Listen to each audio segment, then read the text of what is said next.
Conexión Abierta, ganadora del Martín Fierro Digital 2017 y 2019 como mejor radio nativa digital. Conexión Abierta, nuestra forma de hacer radio. Auspicia este programa. En Lanús te pedimos que si tenés que salir de casa, no olvides usar tapabocas en todo momento. Mantén la distancia social de al menos 2 metros. Evita los lugares cerrados y lavate las manos constantemente. Hacé tu parte. Lanús nos une.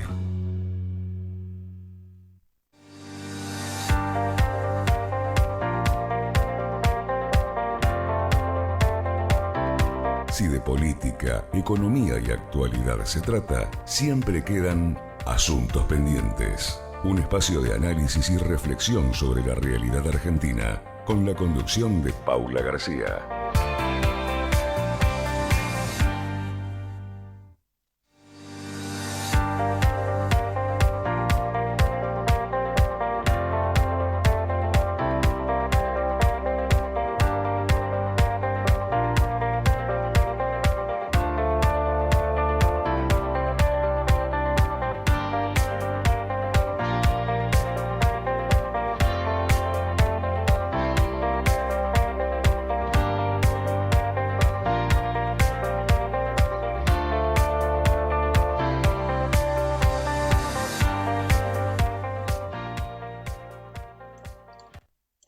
Sí, creo, buen día. Y Ahora está sí. Paula conectándose. Buen día a todos, buen día Paula, todavía no te escuchamos, pero ¿Cómo ya les estamos acá va? con Tommy, Perdón. con los tiempos justos. Ahí, ¿Cómo en el andan? último momento acabo de sentarme. ¿Cómo les va? Buen día. Pero muy buen día. Bien, muy buen Tommy, día no para te saludé. todos. Bueno, me alegro mucho. Acá estamos, bienvenidos a todos en otro Asuntos Pendientes en el que, como siempre, vamos a tocar varios temas. Pendiente. Hay temas, por supuesto, muchos temas pendientes. ¿Me escuchan bien ahí? Perfecto. Un poquito entrecortado, yo te escuché, pero no sé si es mi conexión o de... A ver, Juli, si nos puede confirmar que esté saliendo bien Pauli. Yo la escuché entrecortada, pero ahora mejor. Yo perfecto, se cortó un segundo, pero después muy bien. Porque fue el momento en el que me pasé a los auriculares. Bueno, Ahí está. tenemos que hablar obviamente de todo lo que ha pasado esta semana. ¿Cuántas de novedades? todos los que son los temas absolutamente pendientes y no tan pendientes, algunos datos que ya conocemos, como por ejemplo el ganador de las elecciones de Estados Unidos, que hablábamos la semana pasada, de Joe Biden, el nuevo presidente, y esto un poco cómo va a afectar a nuestro país, y la vacuna que se ha convertido en el motivo de la discordia, en vez de ser como el motivo de la alegría, ¿no? El motivo de la discordia. Y están entre los que se pondrían la vacuna, no se pondrían la vacuna, y toda esta discusión que se ha generado alrededor. Sí, sumado a eso, en esta vorágine y carrera por la vacuna, se paralizó en Brasil lo que es el estudio, que es una noticia de hace muy poquito, del laboratorio chino Sinovac, porque, bueno, aducen que hubo una muerte en uno de los voluntarios. Desde el laboratorio dicen que no tiene nada que ver con la vacuna, pero bueno, esto da la pauta también de lo que es la carrera por la vacuna y por lo menos estar alerta. En nuestro país no se está probando esta vacuna, pero bueno, está muy cerca y por lo menos ponen las alarmas, las enciende mínimamente, para que pensemos cuáles son las vacunas y cómo va a ser todo el proceso. Absolutamente. Bueno, y mientras tanto no aparecen imágenes y testimonios realmente desgarradores. Yo no sé si a ustedes les pasa. Yo por momentos digo, bueno, hay que convivir con esto, ya está, ya pasó, y de pronto cuando empezás a recibir mensajes o a cruzarte con gente que estuvo internado en terapia intensiva, que la pasó mal o que perdió familiares, y de pronto te empiezan a pasar el testimonio, a dar el testimonio desde adentro, ¿no?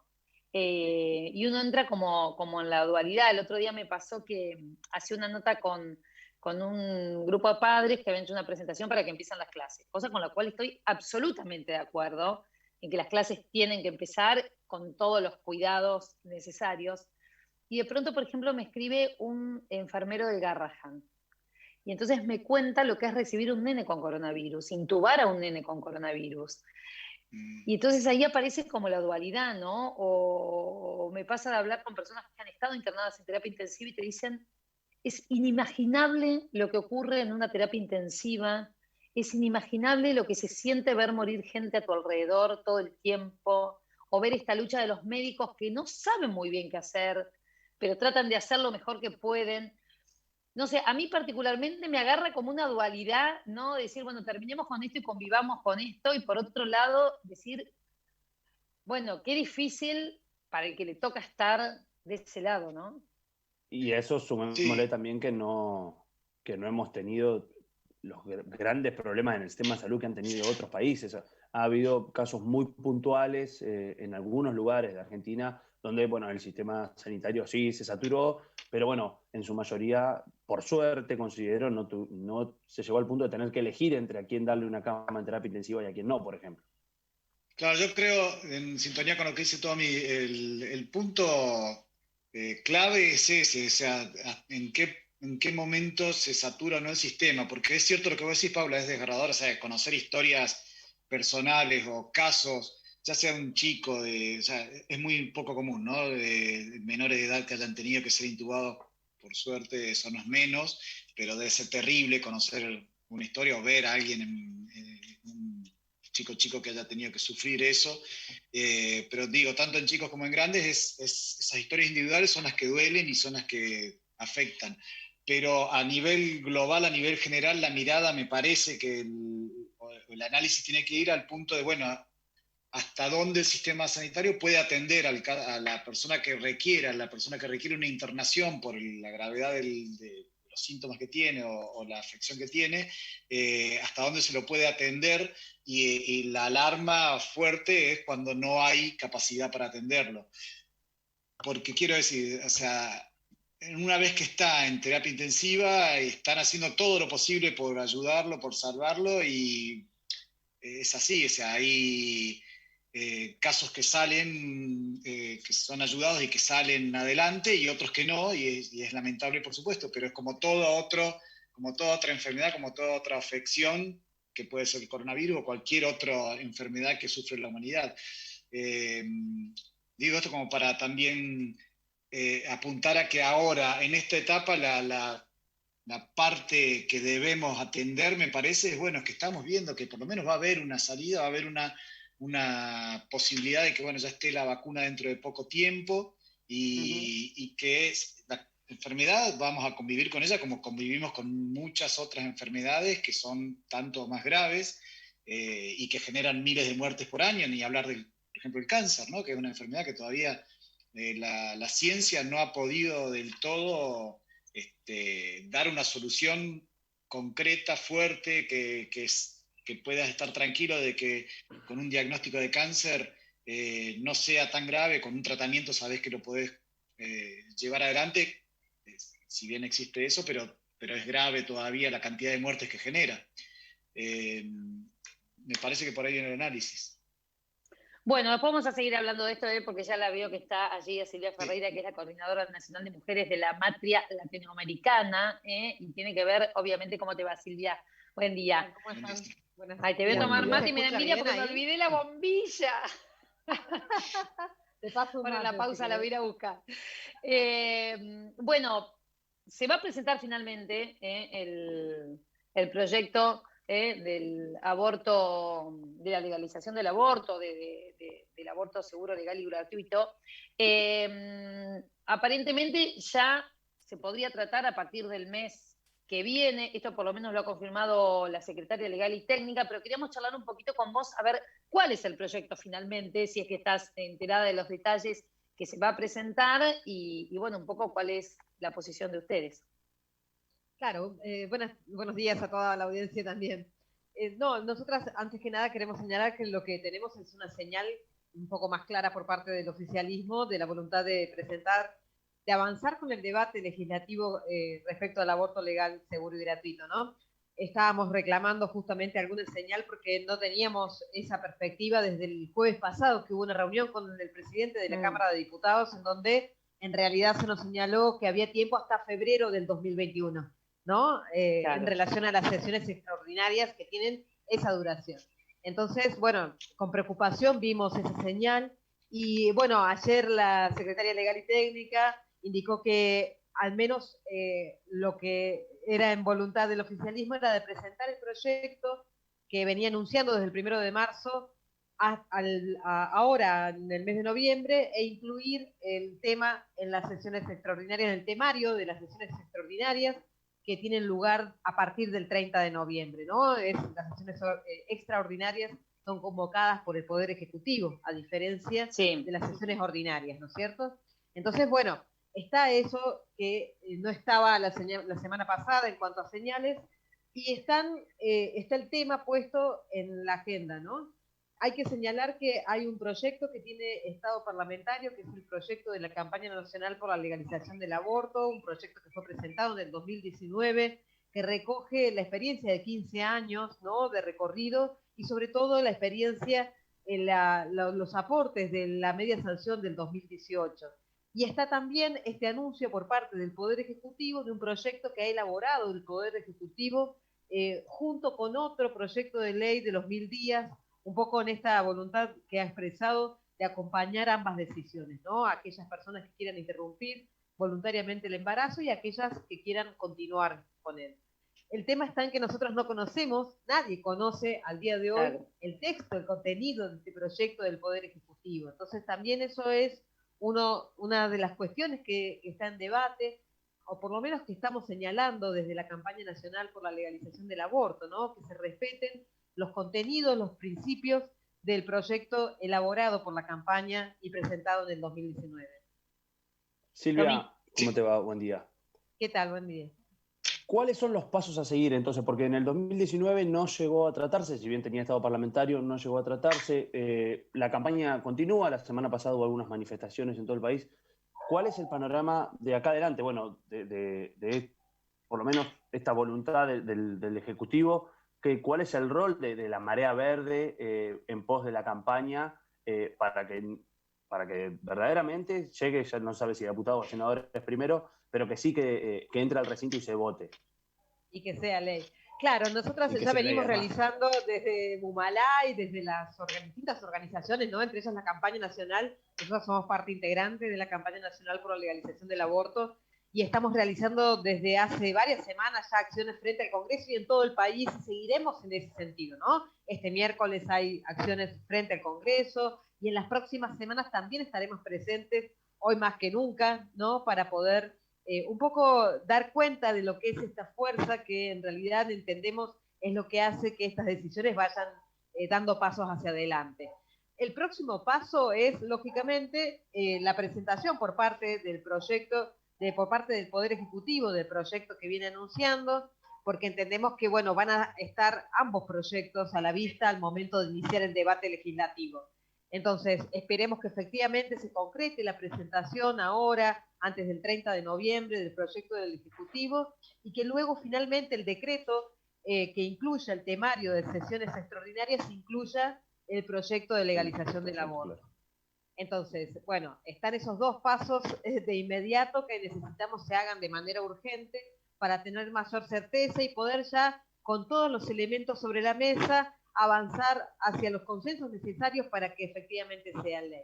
Sabemos que la situación en el caso de la Cámara Baja es muy similar a la del 2018 en relación a la cantidad de votos, y que la situación en el poder, en el caso del Senado también es similar. Allí está con más necesidad la tarea de consenso para lograr los votos necesarios. Entendemos que, a diferencia del 2018, tenemos un oficialismo con mayor voluntad para poder acompañar este proceso, y esperemos que las gestiones necesarias para lograr esos votos que hacen falta en el Senado principalmente puedan avanzar y que definitivamente sea ley antes de que finalice el 2020. Claro. Silvia, ¿vos no podés aguantar un cachitín? Tenemos que hacer la pausa. Sí, así podemos seguir charlando tranquilas, porque si no vamos a andar nerviosas que tenemos que ir. Así que hacemos la pausa cortita y ya seguimos charlando con vos. ¿Tenés que hacer trámites en Metrogas? No concurras a las oficinas comerciales y realizalos de manera online a través de nuestro canal de WhatsApp al 11 31 80 22 22 o ingresando a nuestra oficina virtual en metrogas.com.ar. Consulta tu saldo, informa la lectura de tu medidor, descarga y paga tu factura de una manera ágil y segura. Cuidarnos es responsabilidad de todos. Metrogas, damos calor. Si estuviste en contacto con un caso positivo de coronavirus, hacete el test. Para más información, entra a buenosaires.gov.ar/test o chatea con la ciudad al 11 50 50 0 147. Cuidarte es cuidarnos. Buenos Aires Ciudad. Ahorrar energía es responsabilidad de todos. Por ello, desde Naturgy te acercamos recomendaciones para hacer un uso más eficiente del gas natural y de esa forma puedas reducir tu consumo. Así, procura calefaccionar solo los ambientes donde haya gente y a una temperatura razonable. Utilizar el agua caliente solo cuando sea necesario y a la temperatura justa. Naturgy, cuidemos lo bueno, cuidemos el gas. Más consejos en www.naturgy.com.ar y seguinos en nuestras redes sociales. En Vicente López seguimos trabajando para estar cada día más seguros. Por eso, seguimos invirtiendo en tecnología al servicio de la seguridad, sumando nuevas cámaras, renovando los chalecos de nuestras fuerzas, invirtiendo en cámaras portables y en más puntos seguros. Vivamos Vicente López. Seguí a Paula en Twitter, @PaulaGarcía3, o encontrala en Instagram como @PaulaGarcía Periodista.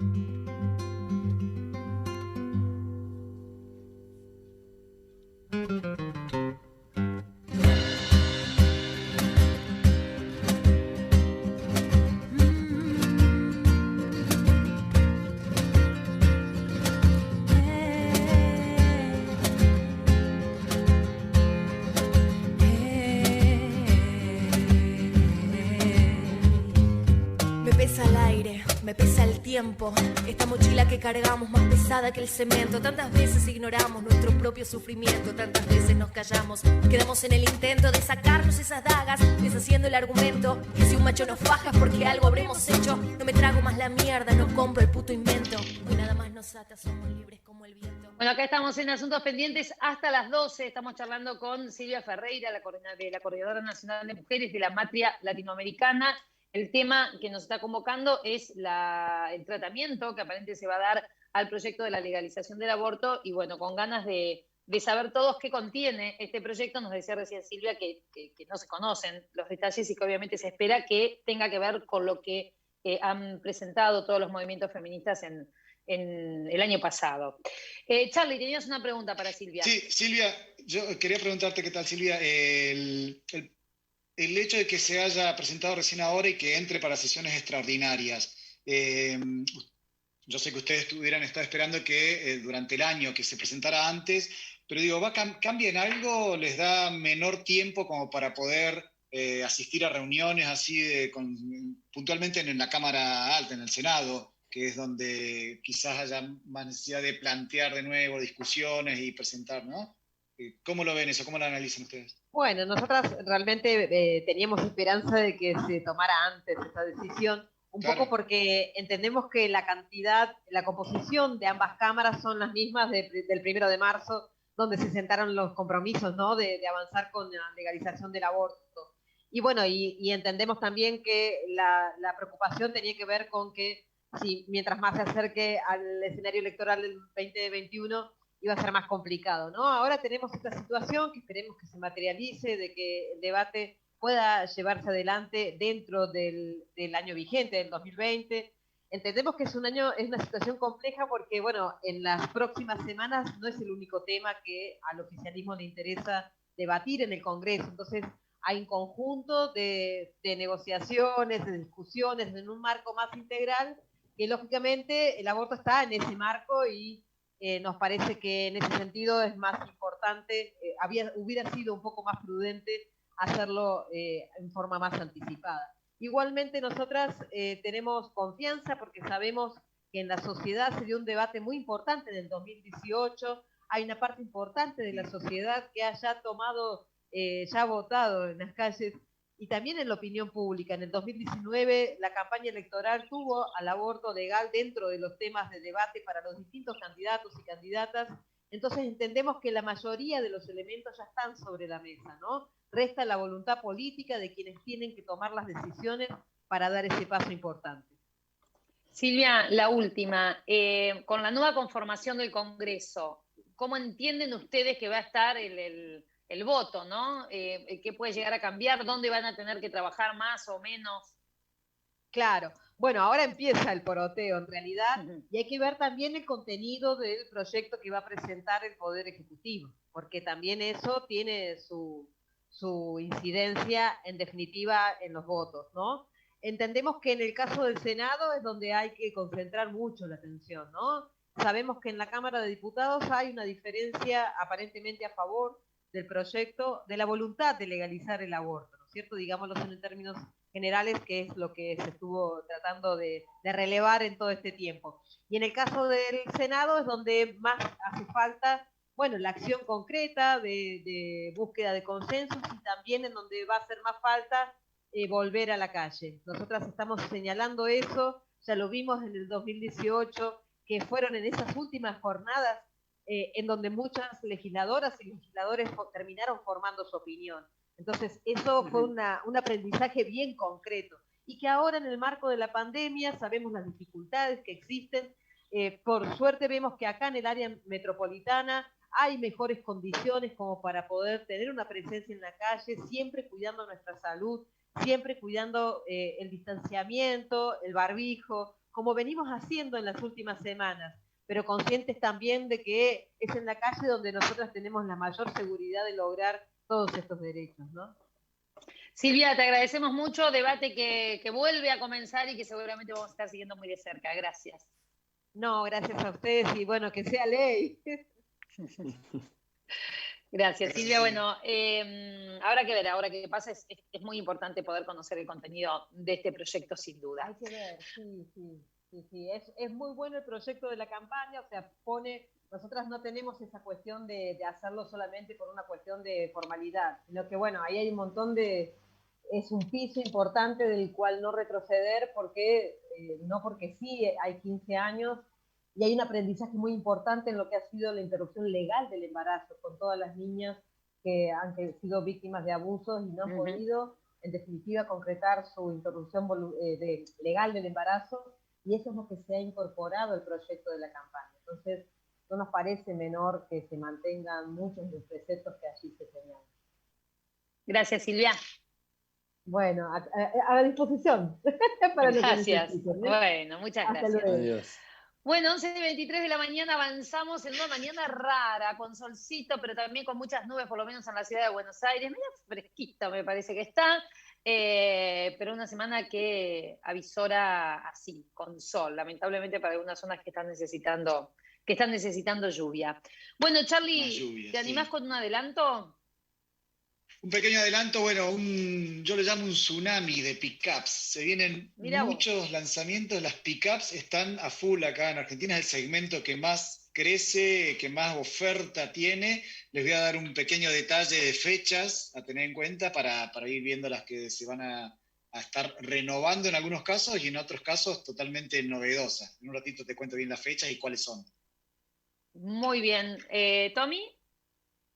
Hoy vamos a estar hablando, Paula, de uno de los temas que ya vienen siendo y que van a seguir en agenda, que tiene que ver con los protocolos para lo que es la temporada, porque bueno, el sector turístico, como venimos hablando, es uno de los menos beneficiados, ni siquiera podríamos decir de los que peor le está pasando. Claro, pero en todos los intentos que hay, ni siquiera todavía se ha podido llegar a beneficiar al turismo, que la verdad le está pasando mal. Pero bueno, desde el Ministerio de Turismo y Deporte de la Nación ya lanzaron lo que tienen que ser los protocolos para playas, bañarios, ríos. Después quedará a ver cómo cada municipio los implementa y si verdaderamente a partir del 1 de diciembre se cumple. Muy bien, vamos a estar hablando de todo esto. Hay un poquito de música, Juli, antes de hablar de las estafas y el phishing. Estafas que se hacen... el phishing, ahí está, ni el nombre, que es esto de que te roban, ¿no? A través de internet, te roban algunos datos y hacen con tu plata lo que quieren. Sí. ¿Hay un poquito de música, Juli?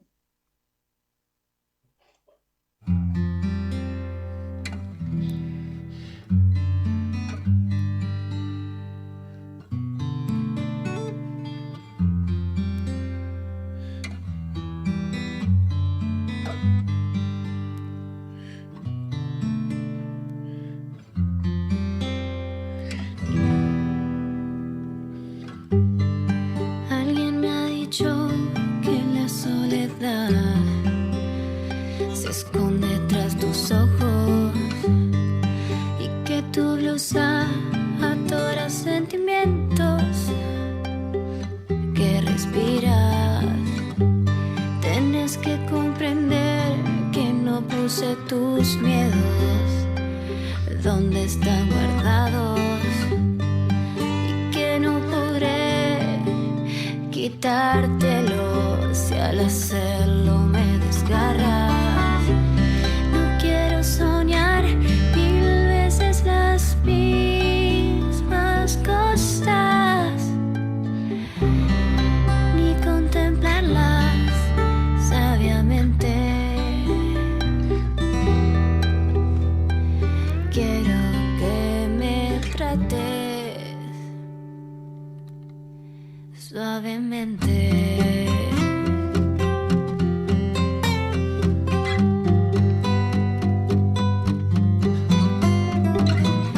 ¿Te comportas de acuerdo?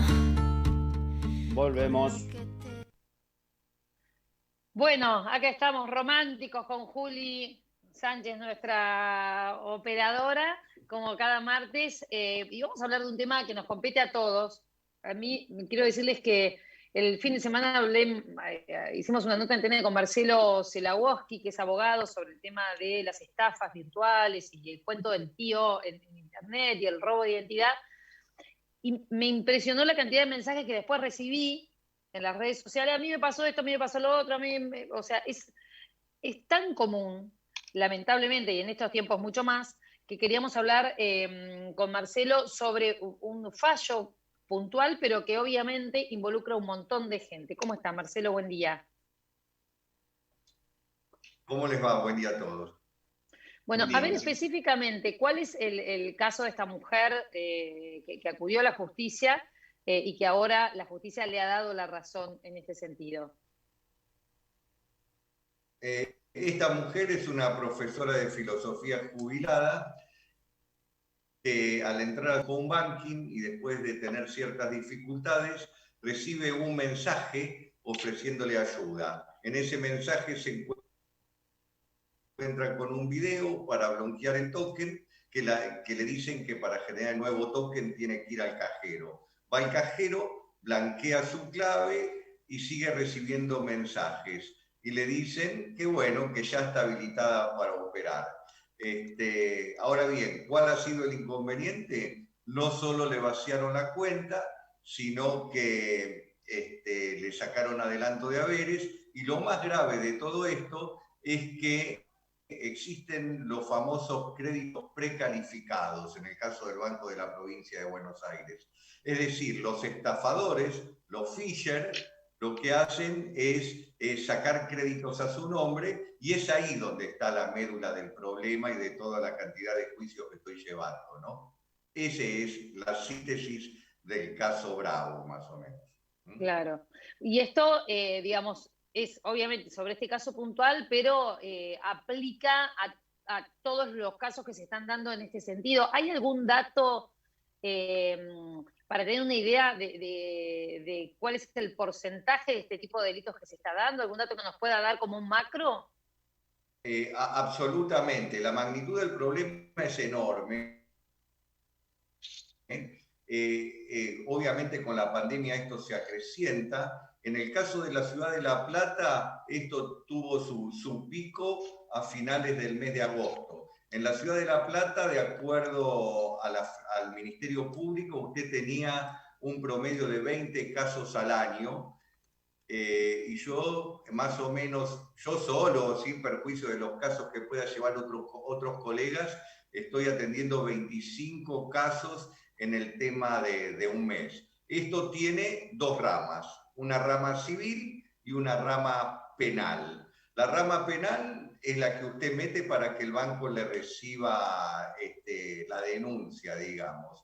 Mientras que la rama civil, en este caso, ha sido la que ha cambiado la jurisprudencia, y lo que me permite hablar muy bien del Departamento Judicial de La Plata, del cambio de criterios en materia de medidas cautelares, la mayor liberalización de los requisitos en materia cautelar y la protección del débil. Usted imagínese que todas las víctimas son personas que salen del cajero o entran a su pantalla y cuando salen no tienen un solo centavo. Se encuentran, digamos, desesperados, sin ayuda, les han balseado las cuentas y encima los han endeudado yo le diría que en algunos casos en millones de pesos, ¿no?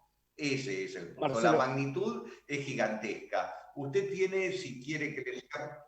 Sí, lo escucho. No, mi pregunta iba abocado a esto, ¿no? Que vos mencionás de endeudamientos muy, muy grandes y estas medidas cautelares. ¿Cuál es la respuesta que da el banco? ¿Cómo se procede? Por ejemplo, mencionar el caso de esta profesora jubilada. ¿Cómo procede a partir de la medida cautelar? ¿El dinero se le reintegra? ¿Se cancela el crédito? Mire, aquí hay que distinguir, yo tengo todo el abanico de casos, ¿no? Usted tiene que distinguir primero entre los bancos públicos y los bancos privados. Lamentablemente, el mayor problema está con el Banco de la Provincia de Buenos Aires, que ellos han tomado un criterio, digamos, de no claudicar, es decir, de una posición extremadamente rígida, ¿no? Por el contrario, otros bancos privados, como el banco que tiene el nombre de una zona de España, ante la notificación de la medida cautelar, inmediatamente dio de baja el crédito, le devolvió el dinero al cliente e inclusive lo indemnizó y por supuesto también se hizo cargo de mis honorarios. Es decir, mire, esto es muy, muy importante lo que usted dice. Si usted quiere, yo le puedo definir los pasos que usted debe seguir cuando es víctima de un delito. Básicamente, cuando usted advierte por diferentes cuestiones que le han vaciado la cuenta, lo primero que tiene que hacer es ir a hacer la denuncia penal. De ahí, con la denuncia penal en mano, se va al banco. El banco, en el 99% de los casos, le va a dar un no por respuesta, salvo, como he dicho, algún banco privado excepcionalmente, 1 entre 20. Y después, cuando tiene el no por respuesta, no le va a quedar otra salida más que recurrir a un abogado donde saque una medida cautelar. Esa medida cautelar, que es por el caso que ustedes me llaman, no solo le indica al banco que debe suspender el cobro de las cuotas del crédito. Yo le estoy hablando de cuotas de 32.000 pesos por mes para gente, por ejemplo, que percibe una jubilación de 35, porque es ahí donde está el absurdo, que el banco otorgue estos créditos. ¿Perdón? No, estaba reafirmándose una locura lo sucedáneo ahí, el cobro de las cuotas. Claro, lo más importante del cambio de la jurisprudencia es que ha receptado el criterio del artículo 1184 al 1189 del Código Civil y Comercial, del nuevo código, digamos, por decirlo de alguna manera, que define a los contratos bancarios como contratos de consumo, que se encuentran sujetos a la Ley de Defensa del Consumidor. Y esto es importantísimo, porque siempre los bancos lo negaron eso, y fueron ajenos. Ellos se consideraban un ente ajeno a la Ley de Defensa del Consumidor, a un vínculo comercial que establecían ellos. Esto que ha hecho que la Ley de Defensa del Consumidor tiene muy en cuenta, digamos, la magnitud del problema, como bien dijo ella, la periodista, ¿no? ¿En qué sentido? Que el juez puede tomar medidas para que el delito y el daño a los particulares no se siga magnificando. Entonces aquí, en el caso Bravo, entre otros, el juez Arriagada que dijo, intimar al banco a que en el término de 5 días nos informe qué medidas ha tomado para verificar la identidad del solicitante del crédito. Porque todo este problema, ¿sabe cómo se acaba? Si dentro de las 48 horas que usted solicita el préstamo, a usted lo citan en el banco con el DNI y poner una firma en un formulario, con eso se acaba todo el problema. Pero resulta que con su nombre y sin verificar la identidad otorgan un crédito de 3 millones de pesos que es transferido de manera inmediata a otras cuentas, inclusive muchas veces dentro de la misma entidad bancaria. Y ni siquiera la misma entidad bancaria promueve acciones penales para ver quiénes eran los destinatarios del dinero. Entonces parece un chiste, ¿no? Sin duda que acá los bancos se tienen que hacer cargo de esta situación, digo, para la prevención, porque después el problema, aunque después la justicia dé la razón, el problema para el usuario es enorme y a largo plazo, ¿no? Hasta que todo esto se puede instrumentar. Doctor Zelagoski, gracias por este contacto con nosotros. Ha sido un placer, muchas gracias por llamarme. Igualmente. Buen día. 11:36 de la mañana, avanzamos en asuntos pendientes. Charlie nos había prometido un tsunami de presentaciones de camionetas. Pickups. Así es, las pickups se van configurando. ¿Te lo cuento ahora o después de la tanda? Ahora, bien. Las pickups se están configurando como el vehículo de producción nacional más exitoso, con mayor cantidad de oferta, por varias razones, porque es un vehículo que para la geografía argentina tiene mucha demanda y por una cuestión de beneficio arancelario que en estos últimos años se le dio para que sean considerados vehículos de trabajo, cuando la evolución de este tipo de vehículos se transformó no solamente en un vehículo de trabajo, sino también en un medio de transporte familiar, de buenas características de confort, casi diría hasta de lujo. Así que creció muchísimo tanto la oferta como la demanda. Pero ahora te quería contar sobre la oferta, que es puntualmente, hace unos días atrás te hablaba de la Alaskan de Renault, que es un producto totalmente nuevo, una pickup totalmente nueva que Renault ya está fabricando en su planta de Santa Isabel en Córdoba. Hace poquito empezó la producción ya en serie, está en preventa desde fines de octubre del 29 y se presenta a fines de noviembre. Fines de este mes va a ser la Alaskan, la presentación ya, lanzamiento oficial a la venta. Pero pasado mañana, no se quedan atrás las que son las actuales competidoras. Chevrolet presenta una actualización, un restyling de la S10. La S10 es la camioneta tradicional, la pickup tradicional de Chevrolet, que llega con una versión novedosa en cuanto a la estética, sobre todo, porque mantiene la misma mecánica, motores, etc. Eso es el jueves. 5 días después, el 17 de noviembre, la Hilux es la más exitosa, la que más vende en Argentina, es de Toyota. También llega con un restyling, se renueva completamente, toda la estética externa, mucho más moderna, mucho más atractiva, para seguir estando fuerte, pisando fuerte en ese segmento. Y finalmente la última es el 24 de noviembre, que seguramente va a ser ahí pegadito lo que te decía del Alaskan. El 24 de noviembre nace una inédita, una nueva pickup, hasta ahora no existía, que se llama Landtrek. Landtrek, ¿sabes de qué marca es? ¿De cuál? Peugeot. Peugeot hasta ahora jamás ha tenido una pickup, pero decidió competir también en este segmento, sacar su propia versión, ¿sí? A través de una alianza industrial que tiene a nivel global, ¿sí? Se van a fabricar en Uruguay las unidades que van a estar importadas acá en Argentina. La presentación oficial, ya te digo, el 24 de noviembre, y sigue el tsunami de pickups, porque después hay otras marcas, por ejemplo Ford no ha anticipado todavía nada de qué va a hacer con su Ranger, que ya está pensando hacer una nueva generación de la Ranger. Volkswagen Amarok ha tenido ya varios restyling, pero sigue con la primera generación que salió en 2010. O sea, hay muchísimo más por venir todavía en el terreno de las pickups. Por ahora, noviembre viene bien agitadito. Bueno, puede ser un buen augurio, ¿eh? Digo, si las pickups se hacen y las pickups se venden, significa que hay actividad, ¿no? Porque son camionetas que se usan para el trabajo en el campo, con lo cual... sí, seguro. Bueno, está bueno. Seguro es dinamizador del mercado y bueno, para los consumidores es buena noticia. Hay más oferta, más para elegir, más competencia, mejores precios. Así que bien. Absolutamente. Bueno, Tommy, queremos irnos de vacaciones en el verano. ¿Cómo va a ser la cosa? Faltan poquitos días para que empiece la temporada, Paula. A partir del 1 de diciembre, en toda la República Argentina, arranca oficialmente la temporada de verano. Ya llega el verano. Se conoció el protocolo finalmente de qué va a pasar con las playas públicas, privadas, con lo que es en la zona de Córdoba, por ejemplo, con los ríos.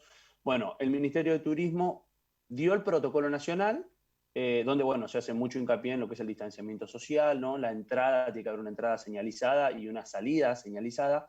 Y si se quiere, los puntos más importantes a destacar tienen que ver con lo que son las carpas o lo que lleve cada uno a la playa. Tiene que estar todo bien demarcado, ya sea con cintas de plástico, todo por el distanciamiento. Otro de los datos importantes tiene que ver, y esto en el verano que pasó, si se quiere, estuvo en boca de todos, que tiene que ver con lo que eran las fiestas en las playas o los eventos culturales. Eso por el momento no están prohibidos, pero se recomienda no hacerlos para evitar las aglomeraciones de gente. Hay que ver después si se cumple. Y otra de las cosas que por lo menos quieren intentar tiene que ver con los pagos electrónicos, es decir, reducir lo que más se pueda el contacto entre humanos, no cobrar a la entrada, tarjeta de débito por anticipado, postnet automáticos, eso se va a ver. A ver, cabe aclarar que después cada municipio cómo lo implemente puede variar siempre que esté dentro de estos parámetros, pero bueno, es un primer paso teniendo en cuenta que, nada, estamos a 20 días, 21 días, y después vamos a estar hablando, Paula, también que se está manejando la posibilidad de protocolos para lo que es el alquiler de casas privadas. Claro. Que hasta ahora de eso no se ha sabido nada, porque hoteles ya se preparó, todo lo que tiene que ver con infraestructura en términos de ciudades, ya se habilitaron muchos de los grandes destinos turísticos argentinos con certificados internacionales.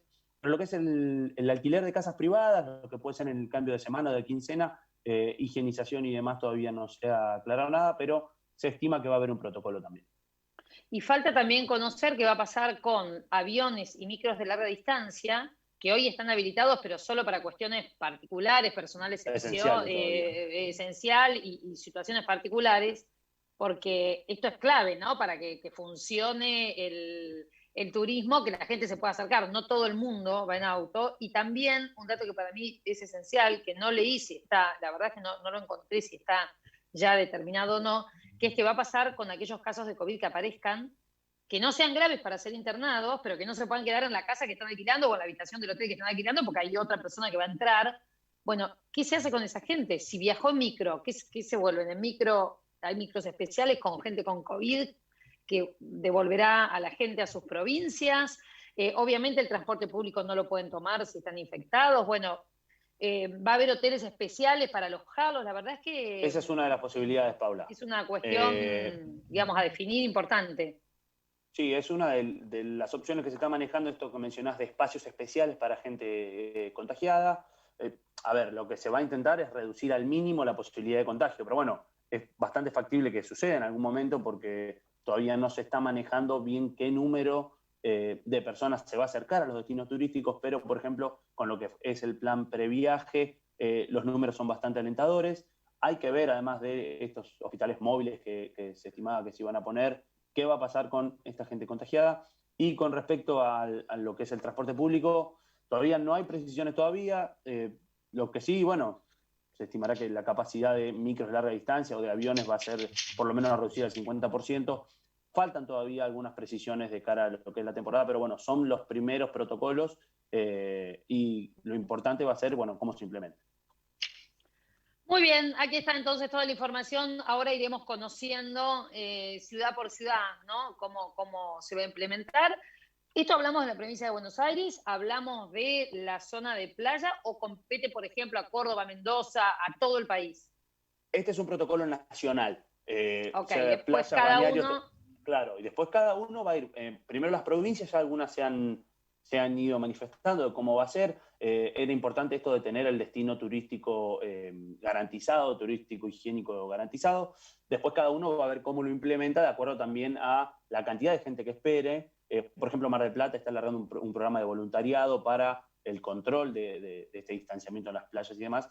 Quedaremos a la espera de ver cómo lo lleven adelante las provincias y los municipios.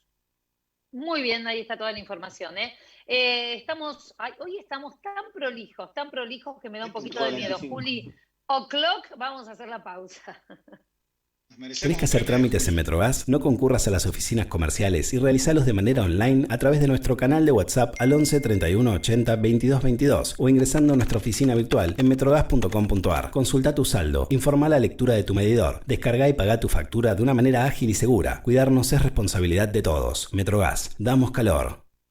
Si estuviste en contacto con un caso positivo de coronavirus, hacete el test. Para más información, entra a buenosaires.gov.ar/test o chatea con la ciudad al 11 50 50 0 147. Cuidarte es cuidarnos. Buenos Aires Ciudad. Ahorrar energía es responsabilidad de todos. Por ello, desde Naturgy te acercamos recomendaciones para hacer un uso más eficiente del gas natural y de esa forma puedas reducir tu consumo. Así, procura calefaccionar solo los ambientes donde haya gente y a una temperatura razonable. Utilizar el agua caliente solo cuando sea necesario y a la temperatura justa. Naturgy, cuidemos lo bueno, cuidemos el gas. Más consejos en www.naturgy.com.ar y seguinos en nuestras redes sociales. En Vicente López seguimos trabajando para estar cada día más seguros. Por eso, seguimos invirtiendo en tecnología al servicio de la seguridad, sumando nuevas cámaras, renovando los chalecos de nuestras fuerzas, invirtiendo en cámaras portables y en más puntos seguros. Vivamos Vicente López. Estás escuchando Asuntos Pendientes con Paula García.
Bueno, acá estamos en Asuntos Pendientes. Antes de saludar a Hernán Giardini, coordinador de la campaña de bosques de Greenpeace Argentina, quiero contarles lo que pasa ahora en el Obelisco, que es un caos, porque hay dos manifestaciones importantes. Una, la que lleva adelante Raúl Castells, el dirigente del Movimiento Independiente Justicia y Dignidad, que están reclamando allí por el recorte en el IFE, y por otro lado, los taxistas que están protestando en contra de Uber, de que se impida la implementación de las aplicaciones de Uber, con lo cual se han juntado dos organizaciones fuertes en cuanto a movilización y por estas horas está más que complicado, así que paciencia y a tratar de evitarlo. Bueno, vamos a hablar de lo que ha pasado con la deforestación, ¿no? Algo de lo cual quizás no le prestamos la atención necesaria, pero que tiene un fuerte impacto en todo, en lo que tiene que ver con el clima, los incendios, las inundaciones y todo lo que pasa en nuestro país respecto del poco control que hay en este sentido.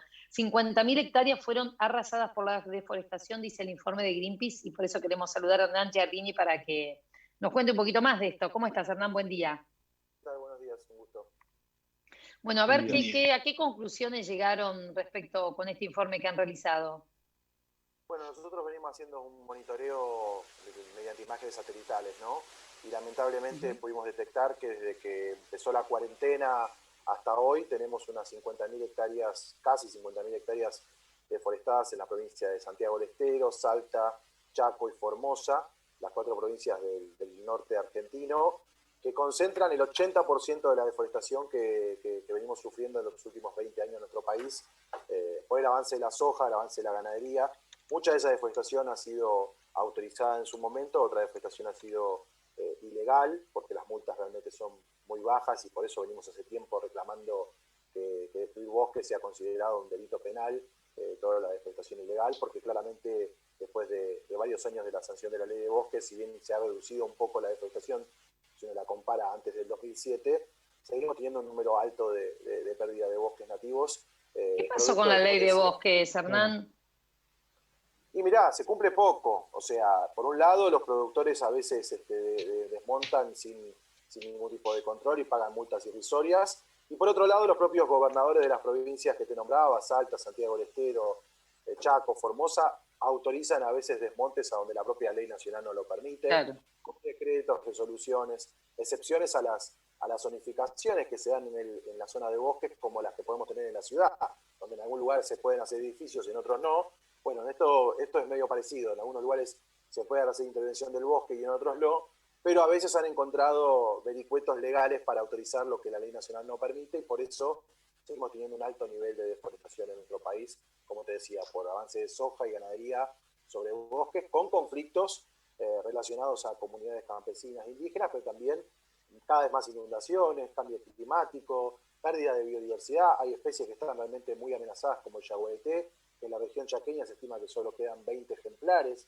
O sea, estamos en una situación crítica en términos de biodiversidad, también en términos climáticos, ni hablar de la situación sanitaria en la que nos encontramos, que debería haber significado una disminución de la deforestación, que lamentablemente, si la comparábamos con el año pasado, no ha sido tal. Claro.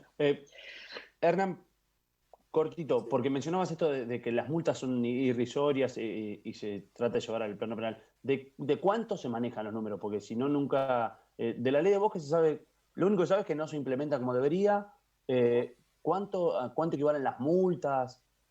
Mirá, en general eso lo aplica cada provincia, ¿no? Pero para que se den una idea, hubo un caso en el que un productor deforestó casi 5.000 hectáreas, estamos hablando de 5.000 manzanas de un barrio, ¿no? Prácticamente como si dijéramos 2-3 barrios enteros de la ciudad de Buenos Aires, para que se den una idea, ¿no? No sé, Palermo, Caballito, Boedo, todo conjunto, todo ese tamaño deforestado, y la multa ascendió a 1 millón de pesos. O sea que claramente no es un número que les ha significado, claro, que la rentabilidad posterior, que es poner soja o ganadería intensiva, que en gran medida se termina exportando a Europa y China, no ha significado que dejen de hacerlo. Entonces claramente la multa no está significando hoy un amedrentamiento suficiente como para que los grandes productores que compran tierras muy baratas en el norte del país dejen de deforestar. Y si no, como te decía, a veces consiguieron permisos o excepciones a la norma, que ha costado mucho desarmarlas porque los propios gobiernos provinciales han sacado decretos o resoluciones de menor rango que la ley nacional, pero bueno, en la práctica ha significado la habilitación de muchas tierras para el desmonte, ¿no? Claro. Decime, ¿qué tal, Hernán? Carlos te saluda, ¿cómo te va? ¿Hay alguna forma de prevenir más allá de las multas? O sea, ¿ustedes consideran que hay algún mecanismo más efectivo para, no hablo de concientizar, porque el productor saca cuentas y no le importa otra cuestión de que su rentabilidad? ¿Ustedes han encontrado otro mecanismo de actuar, de disuadir de que se haga este tipo de práctica? Mirá, creo que dos. Por un lado, debería aumentarse el presupuesto hacia las provincias. De hecho, el presupuesto nacional normalmente ha contado con mucho menos de lo que la ley establece que debería destinarse al cuidado de los bosques, y eso significa mayor nivel de capacidad de control de las provincias, camionetas, imágenes satelitales, o sea, sobrevuelos. Mayor presupuesto para más agentes de control. Exacto, eso por un lado. Eso por un lado si hay voluntad política para controlar, ¿no? Ahora, por otro lado, claramente nosotros creemos que se debería considerar delito penal a todo el desmonte ilegal. De hecho, en su momento presentamos un proyecto de ley y no avanzó.